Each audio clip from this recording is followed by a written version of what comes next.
കട്ടിയല്ലേ ജിബേ? നല്ല പൂ പോലത്തെ പൊറോട്ട വേണമെങ്കിൽ വരിക.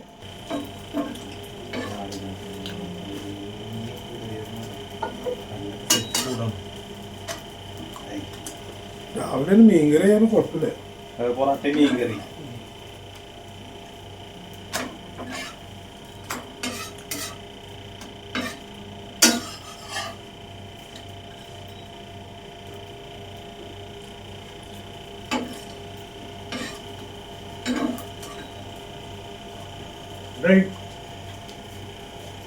കുളിച്ചോ?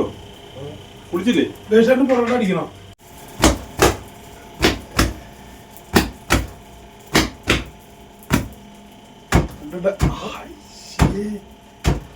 അത് നമ്മൾ കാണിക്കാത്ത സ്റ്റെപ്പെല്ലാം കാണിച്ചില്ലേ? ഇവര് ഡയലോഗ് പറ ആയിട്ടില്ല കട്ടിയല്ലേ ജിബേ? നല്ല പൂ പോലത്തെ പൊറോട്ട വേണമെങ്കിൽ വരിക.